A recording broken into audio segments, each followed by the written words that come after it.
আজকে আমি খুব দুঃখ ভারাক্রান্ত মনে আপনাদের সামনে এসেছি। আমি আজকে বঙ্গবন্ধুর ৩২ নম্বর বাসার সামনে।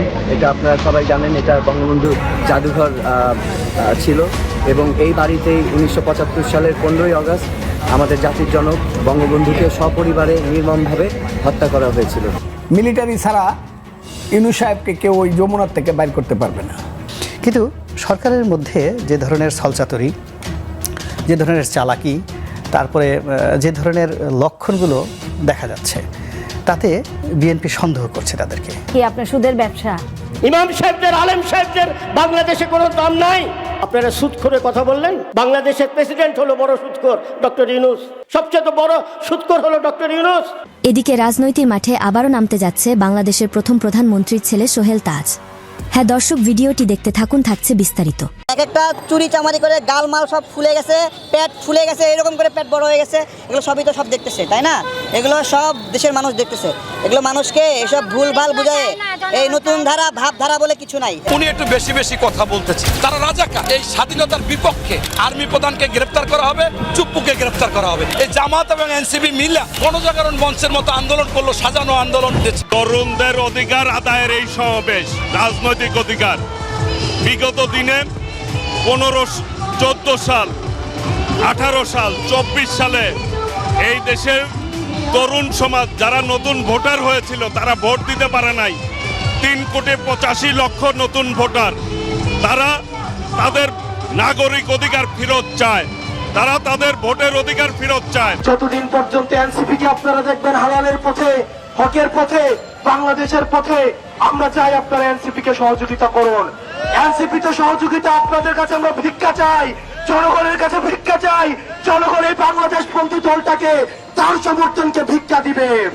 ডক্টর মোহাম্মদ ইউনূস উনি পদত্যাগ করতে চাচ্ছেন, এটা জনগণ হিসেবে আপনি কিভাবে দেখছেন? আমি জনগণ হিসেবে দেখছি এটা তো সম্পূর্ণ একটা নাটক।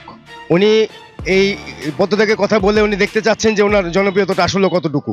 এক একটা চুরি চামারি করে গালমাল সব ফুলে গেছে, পেট ফুলে গেছে, এরকম করে পেট বড় হয়ে গেছে। এগুলো সবই তো সব দেখতেছে, তাই না? এগুলো সব দেশের মানুষ দেখতেছে। এগুলো মানুষকে এসব ভুলভাল বুঝায় এই নতুন ধারা ভাবধারা বলে কিছু নাই। এগুলো সব ভুয়া, এগুলো লুটপাটের ধারা। প্রশাসক নিয়োগ করতেছে এনসিপি, ভাইবা নিচ্ছে, এটাও আসিফ মাহমুদ জানে না। এনে কি কিসের জন্য? ঘাস কাটার জন্য বসে আছে, মস্কারা করে। হ্যাঁ, মায়ের একটা মাটিতে পড়বে না, ঠিক? মায়ের মাটিতে পড়বে না, ঠিক আছে? সহজ কথা, যারা লুটপাট করছে একবারে পাবলিক এমন দৌড়ানি দেবে, বাপের নাম ভুলাবে। আমরা যখনই নির্বাচনের কথা বলছি এদের গায়ে ছ্যাত করে উঠতেছে, ঠিক আছে? গরম তাওয়ার উপরে যেরকম পানি দিলে ছ্যাত করে ওঠে, তো এরাও এরকম একটা টাকা পয়সা খাইয়া গরম মাল মাথা মাল টাল খাইয়া টাল হয়ে আছে। এখন পানি ছিটাইলে ছ্যাত করে উঠতেছে, বুঝতে পারছেন? এই হলো নির্বাচন কেন্দ্রিক প্রশ্ন। ভাই, যারা এতদিন মজলুম হয়েছে, গণতান্ত্রিক আন্দোলনে ভোটাধিকারের জন্য লড়াই করছে, সেই মানুষগুলো সংসদে যাবে জনগণের একটা ভোট নিয়ে, তাই না? এখন একজনকে দেওয়া হয়েছে ভোট পাহারা দেওয়ার জন্য। এখন সে বলতেছে সে নিজেই ভোটে দাঁড়াবে। কেমন হবে বিষয়টা? আমি আপনাদেরকে বলতেছি, ধরেন তত্ত্বাবধায়ক সরকার যারা ছিল, সেই তত্ত্বাবধায়ক সরকারের উপদেষ্টারা যারা ছিল আগে অনেক আগে, ওই সময় যদি প্রধান উপদেষ্টা বলতো সে নিজেই নির্বাচন করবে, কেমন হতো বিষয়টা? অথবা সেই সময়ের একজন উপদেষ্টা বলতো সে নিজেই নির্বাচন করবে, কেমন হবে বিষয়টা? তো ওই বিষয়টা যতটা বিব্রতকর, এখনের অনেক উপদেষ্টারা নিজেরাই নির্বাচন করার খায়েশ দেখাচ্ছে। এগুলো কিন্তু আকারে ইঙ্গিতে বলতেছে, প্রচার হচ্ছে, ঠিক আছে? আমার কথা হলো, মায়ের একটা মাটিতে পড়বে না, ঠিক? মায়ের মাটিতে পড়বে না, ঠিক আছে? সহজ কথা, যারা লুটপাট করছে একবারে পাবলিক এমন দৌড়ানি দেবে, বাপের নাম ভুলাবে। এইটাকে বাদ দিয়ে ডক্টর ইউনূস তাদেরকে আদিবাসী স্বীকৃতি দেওয়ার ষড়যন্ত্র। পাহাড় নিয়ে একটা নির্লজ্জ ঘটনা। পাহাড়ে চট্টগ্রামের একজন সন্তান পাহাড়ের সঙ্গে গাদ্দারি করছে, পাহাড়ের সঙ্গে বেইমানি করছে, পাহাড়ের সন্তান হয়ে। আমরা এগুলো কোনোভাবেই, আমাদের স্পষ্ট কথা, ভালোই এই নির্বাচন নিয়ে ষড়যন্ত্র বন্ধ করবেন। আমরা একটি পার্লামেন্টারিয়ান সরকার চাই। এইসব ক্লাবের মেম্বার দিয়ে বাংলাদেশ চলবে না, এই এনজিওর মেম্বার দিয়ে বাংলাদেশ চলবে না। বাংলাদেশ চালাবে জনগণের নির্বাচিত প্রতিনিধিরা। জনগণ ভোট দিয়ে যদি কুকুরকে নির্বাচিত করে সেই কুকুর সংসদে যাবে, তারপরে জনগণের ম্যান্ডেটে। যদি কোনো আসনে 2 কুকুর থাকে, তাহলে ওই ফেরেশতা নামক ডক্টর ইউনূসকে 2 কুকুরের মাঝে 1 কুকুরকে নির্বাচিত হওয়ার সুযোগ দিতে হবে। আমরা কোনো মতেই ডক্টর ইউনূসকে কুকুর হতে দেব না, যে নিজে নির্বাচন করে সংসদে প্রধানমন্ত্রী হওয়ার স্বপ্ন দেখবে। এই কুকুর আমরা হওয়ার সুযোগ দেব না। ধন্যবাদ সবাইকে। একটি দল মাত্র নির্বাচন চাই, তাও বিদেশের মাটিতে গিয়ে, এইটা আমাদের কাছে খুবই বিব্রতকর এবং আমি মনে করি এই ধরনের অসত্য বক্তব্য ওনার শপথ ভঙ্গের কারণ বলে আমরা মনে করি। আমরা এই বিষয়ে তীব্র নিন্দা জানাই এবং আমরা মনে করি জুলাই পরবর্তী সময়ে এই ধরনের অসত্য বক্তব্য আমাদের জুলাইয়ে আমাদের যে ঐক্য হয়েছিল সেই ঐক্য বিনষ্টের কারণ। বিখ্যাত হওয়া আর বিশ্বস্ত হওয়া এক জিনিস না।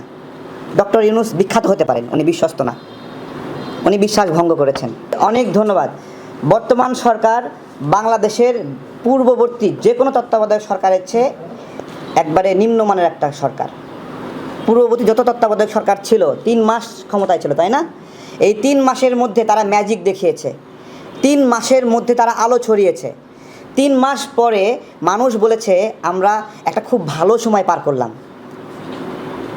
তার তুলনায় 9 মাস সময় পেয়ে ডক্টর ইউনূস সেই তুলনায় কিছুই দেখাতে পারেন নাই। কিছু না মানে কিছু না। বিগত যে কোনো তত্ত্বাবধায়ক সরকারের চেয়ে বর্তমান সরকার একটা বাজে সরকার হিসেবে প্রমাণিত হয়েছে। শোনেন, বিখ্যাত হওয়া আর বিশ্বস্ত হওয়া এক জিনিস না। ডক্টর ইউনূস বিখ্যাত হতে পারেন, উনি বিশ্বস্ত না, উনি বিশ্বাস ভঙ্গ করেছেন।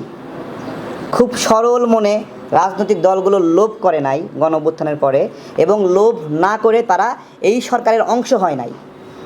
তারা বলে নাই আমার 10 জন লোক নিতেই হবে এখানে, বলে নাই, তারা লোভ করে নাই। তারা এত কষ্ট করেছে, জেল জুলুম খেটেছে, অপেক্ষা করেছে একটা নির্বাচনের জন্য। একটা নির্বাচন একটা রাজনৈতিক দলের জন্য উপহার। সে অনেক কষ্ট করার পর একটা নির্বাচন পায়, সেই নির্বাচনে সে ভালো অথবা খারাপ করলে জনগণ ম্যান্ডেট দেয় অথবা দেয় না, এইটাই তার জন্য একটা আশীর্বাদ। সেই আশীর্বাদের জন্য অপেক্ষা করেছে। তারা লোভ করেনি, লোভ করে বলেনি এই সরকারের 50% আমার হইতে হবে। সুতরাং এই রাজনৈতিক দলগুলোকে লোভী বলার সুযোগ নাই, বরং তো যারা এখানে ঢুকেছে বিভিন্ন লবিং করে সিস্টেম করে তাদেরই লোভ প্রকাশ পেয়েছে। আমরা লোভ করিনি এখনও। আমরা কি চাই? আমরা যাই জনগণের কাছে যেতে, গিয়ে বলতে চাই আমি এটা করতে চাই, এই প্রতিশ্রুতি আমাকে আপনি সংসদে যাওয়ার সুযোগ দেন। জনগণ আমাকে বিশ্বাস করলে পাঠাবে, না হলে পাঠাবে না। এই সরকার সেই রকম কিছু না পারে, অনেক পরিস্থিতি থাকতে পারে, কিন্তু বাংলাদেশের পরিমণ্ডলে তাদের অবদান 000, বিগ 0। ডক্টর ইউনূস বলে না 30, আমিও বলি ডক্টর ইউনূসের অবদান বাংলাদেশের 30 এখানে। তার ধন্যবাদ। প্রথমত বর্তমান যে সরকার, এটা আমাদের গণ অভ্যুত্থান পরবর্তী একটা সরকার। গণ অভ্যুত্থানের মানুষগুলোকে নিয়ে সরকার এটা বলা যাবে না। গণ অভ্যুত্থান পরবর্তী সরকার, গণ অভ্যুত্থানের সরকারও এটা বলা যাবে না, কারণ গণ অভ্যুত্থানের অংশীদারিত্ব এই সরকারে তেমনভাবে নাই।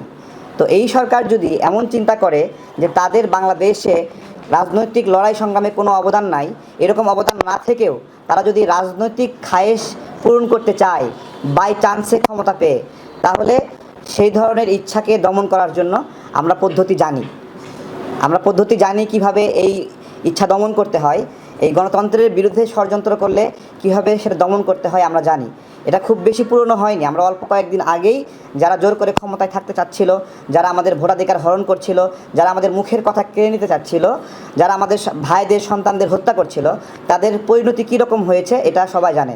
ডক্টর ইউনূস এবং তার সরকার যদি এইরকমভাবে একই ইচ্ছা পোষণ করে, তো বাংলাদেশের নাগরিকরা এটা তাদের পথ রচনা করে নেবে, যা হবার তা হবে।